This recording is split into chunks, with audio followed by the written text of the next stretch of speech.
Hello everyone, आप सबको का स्वागत है नौमिता टू लर्निंग में। तो अभी हम लोग देख रहे हैं इंपॉर्टेंट करंट अफेयर्स जो बेस्ड होगा द हिंदू और इंडियन एक्सप्रेस न्यूज़पेपर पर।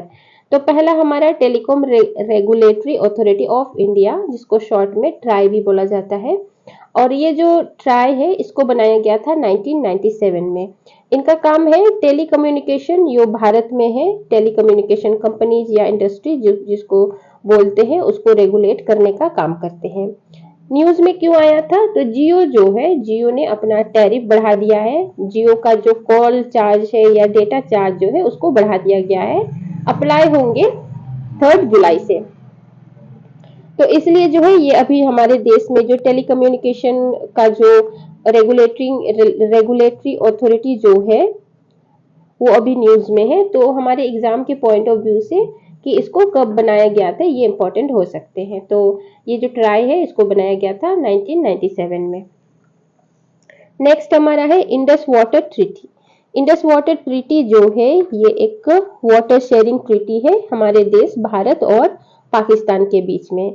भारत और पाकिस्तान के बीच में ये जो है वाटर शेयरिंग ट्रीटी है, इंडस वाटर ट्रीटी। इसको साइन किया गया था 1960 में, 1960 में साइन किया गया था। ब्रोकर्ड किए गए थे वर्ल्ड बैंक के द्वारा। यानी ये जो इंडस वाटर ट्रीटी जो था इंडिया और पाकिस्तान के बीच में जो था, मीडिएटर का काम किए थे वर्ल्ड बैंक। ये वाटर शेयरिंग जो ट्रीटी है किस रिवर पे? तो इंडस रिवर और उसके जो ट्रिब्यूटरीज है, सिंधु नदी और उसके जो सहायक नदी है, वो सारे नदी का जो पानी है भारत और पाकिस्तान के बीच में किस तरह से बंटवारे किए जाएंगे, कौन कौन नदी जो है भारत के हिस्से में आएंगे और कौन कौन नदी जो है पाकिस्तान के हिस्से में जाएंगे।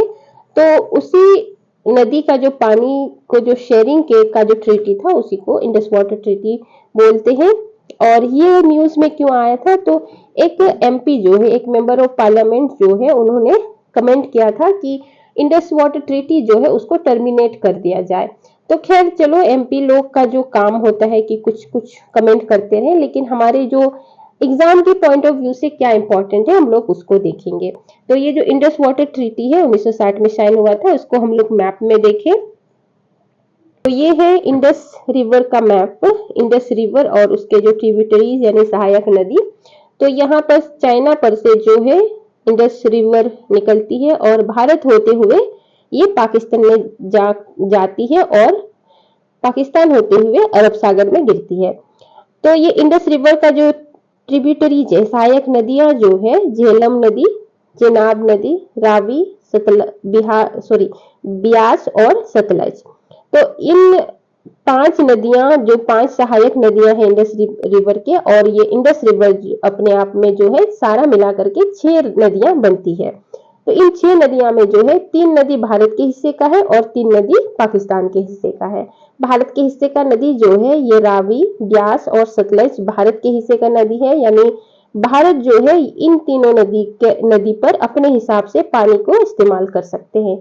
चाहे तो वो डैम बना सकते हैं, चाहे तो इन तीनों नदियों का जो पानी है कहीं और डाइवर्ट करके ले जा सकते हैं। तो पूरा तरह से जो है भारत का अधिकार है ये तीनों नदी पे। उसी तरह इंडस रिवर ट्रीटी के तहत पाकिस्तान के हिस्से का नदी जो है ये इंडस नदी है, इंडस रिवर है, सिंधु नदी है, झेलम नदी है और चेनाब नदी है। ये 3 नदियां जो है पाकिस्तान के हिस्से का नदी है, इसलिए ये तीनों नदी ही भारत होते हुए पाकिस्तान में जाती है। तो हम इस नदी का जो पानी है इसको अपने हिसाब से छेड़छाड़ नहीं कर सकते, यानी अपने हिसाब से जो कमर्शियल यूज के लिए हम लोग यूज नहीं कर सकते हैं। तो ये है इंडस वाटर ट्रीटी।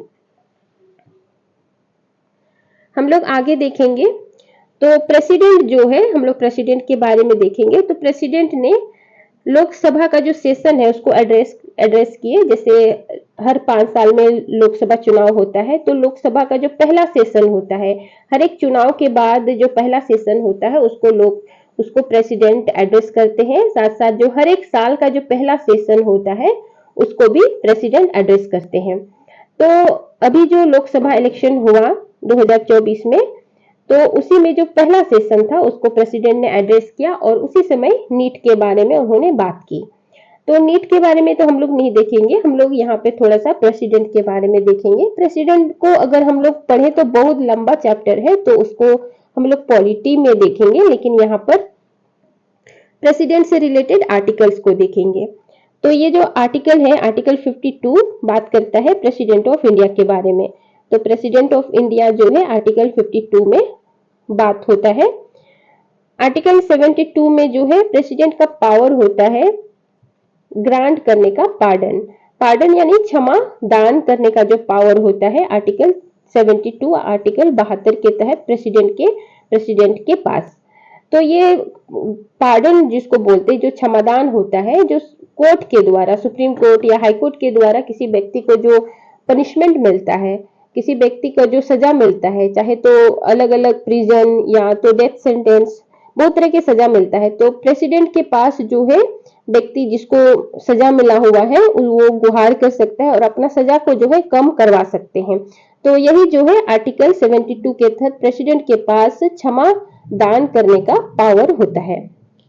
आर्टिकल 111 में जो है बात करता है किसी बिल को असेंट देने का। प्रेसिडेंट के पास ही पावर होता है कोई भी बिल जो है पार्लियामेंट से होके, जो लोकसभा और राज्यसभा से हो करके जो है पारित होता है और प्रेसिडेंट के पास जाता है असेंट के लिए। तो आर्टिकल 111 के तहत प्रेसिडेंट जो है उस बिल को असेंट देते हैं, तब जाकर के फिर वो जो बिल होता है वो एक्ट बनता है। तो इसलिए यहाँ पर जो है हम लोग देख रहे हैं 111 के पास, प्रेसिडेंट के पास बिल को असेंट देने का पावर होता है। आर्टिकल 123 में जो है प्रेसिडेंट के पास पावर होता है ऑर्डिनेंस इशू करने का। ऑर्डिनेंस यानी इसको हिंदी में बोलते हैं अध्यादेश। तो ये अध्यादेश या ऑर्डिनेंस प्रेसिडेंट कब जारी करते हैं? कोई भी बिल, कोई भी कानून बनते हैं तो लोकसभा और राज्यसभा जो है मिलकर के बिल को अलग अलग सभा में पारित होता है। इसके बाद जाकर के फिर प्रेसिडेंट के पास जाता है और प्रेसिडेंट बिल को असेंट देते हैं, तब जाकर के कोई भी बिल जो है एक्ट बनता है। जब लोकसभा जो है सेशन में नहीं होता है, लोकसभा जब होता है भंग हुआ रहता है या लोकसभा का कार्यकाल कंप्लीट हुआ रहता है, या तो फिर लोकसभा में जो होता है मेजोरिटी में नहीं रहता है, पावर में कोई भी सरकार नहीं होता है, प्रेसिडेंट रूल होता है, तो उस वक्त जो होता है कोई भी जरूरत पड़ने पे, कानून का जरूरत पड़ता है, तो उस समय प्रेसिडेंट अपना ऑर्डिनेंस पावर यूज करते हैं और कुछ समय के लिए टेम्पररीली अपना ऑर्डिनेंस जारी करते हैं, यानी कानून बनाते हैं, तो उसी को ऑर्डिनेंस बोलते हैं। तो ये जो ऑर्डिनेंस होता है 123 के तहत प्रेसिडेंट के पास पावर होता है ऑर्डिनेंस इशू करने का। आर्टिकल 123 के तहत जो है प्रेसिडेंट सुप्रीम कोर्ट को कंसल्ट करने का काम करते हैं, या तो इसको ये भी बोल सकते हैं सुप्रीम कोर्ट जो है प्रेसिडेंट को एडवाइस करने का काम करते हैं 143 आर्टिकल, मतलब आर्टिकल 143 के तहत। हम लोग आगे देखेंगे कचादीव आइलैंड। ये जो कचादीव आइलैंड है, ये एक आइलैंड है इंडिया और श्रीलंका के बीच में। इंडिया और श्रीलंका के बीच में जो समुद्र है वहां पर ये कचादीव आइलैंड जो है सिचुएटेड है। ये कचादीव आइलैंड जो है भारत ने श्रीलंका को 1974 में दे दिया। वैसे तो कोई भी आइलैंड जो होता है, हम लोग किसी पड़ोसी देश के साथ जो है एक्सचेंज, जनरली हम लोग एक्सचेंज करने का काम करते हैं। जो हमारे तरफ, जो उनका जो आइलैंड हमारे तरफ में होता है, हम उनको दे देते हैं, और हमारा आइलैंड जो होता है दूसरे पड़ोसी देश के तरफ में होता है, उसको हम लोग अपने ले लेते हैं, यानी अपना सुविधा के हिसाब से जो है आइलैंड को एक्सचेंज करने का काम होता है। लेकिन यहाँ पे ऐसे ही कुछ सिचुएशन बना होगा जो कि 1974 में जो है भारत ने श्रीलंका को वो आइलैंड दे दिया, कंप्लीटली दे दिया। तो यही चीज है कि अभी कभी कभी जो है मतलब बात उठता है और जो है कंट्रोवर्सी बन जाता है, तो इसीलिए ये कचादीव आइलैंड जो है बहुत ज्यादा न्यूज में आते रहता है। अगर इसको हम लोग मैप में देखें तो ये जो कचादीव आइलैंड जो है यहाँ पे श्रीलंका है और इधर हमारा भारत है, तो इस दोनों देशों के बीच में जो है यहाँ पे कचादीव आइलैंड है। इसी के बारे में बात चलता है और ये जो है बीच बीच में हमारे जो है न्यूज में आते रहता है। और ये जो एरिया है इसको पाक स्ट्रेट बोलते हैं, जैसे बंगाल की खाड़ी और अरब सागर जो है, ये पतला सा जो वाटर बॉडी है, ये दोनों बड़े महासागर को मिलाने का काम करते हैं, उसी को स्ट्रेट बोला जाता है, जल संधि बोला जाता है। तो ये है हमारा कच्चादीव आइलैंड जो कि यहाँ पर स्थित है। नेक्स्ट है हमारा एक्सरसाइज होप्स। ये जो एक्सरसाइज होप्स है ये मिलिट्री एक्सरसाइज है जो कि हमारा भारत, इंडिया और इजिप्ट के बीच में है। तो कभी कभी हमारे मतलब एग्जाम में पूछा जा सकता है एक्सरसाइज होप्स कौन दो देशों के बीच का है, तो इंडिया और इजिप्ट के बीच का ये मिलिट्री एक्सरसाइज है। नेक्स्ट है हमारा financial action task force, sorry यहाँ पे एफ होना चाहिए था, फाइनेंशियल एक्शन टास्क फोर्स। तो ये जो फाइनेंशियल एक्शन टास्क फोर्स जो है ये इंटरनेशनल ऑर्गेनाइजेशन है जो कि बनाया गया था इसको 1989 में, किसके द्वारा, तो G7 कंट्रीज के द्वारा। G7 कंट्रीज जो है उसके द्वारा ये फाइनेंशियल एक्शन टास्क फोर्स बनाया गया था।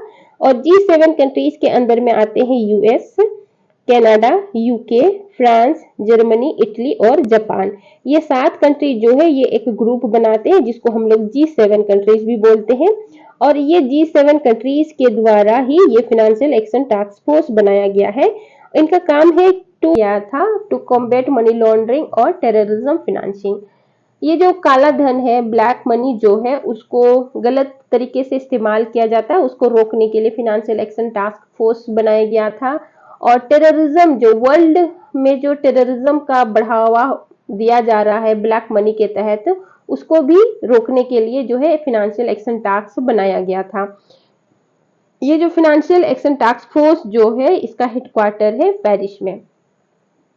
तो यही तक था आज का हमारा, तो यहीं पे हम लोग खत्म करते हैं, फिर हम लोग नेक्स्ट देखेंगे आगे। तो आप लोग को वीडियो अच्छा लगा तो लाइक कर दीजिए, शेयर कर दीजिए, सब्सक्राइब कर दीजिए। चलो आज के लिए इतना ही। Thank you so much.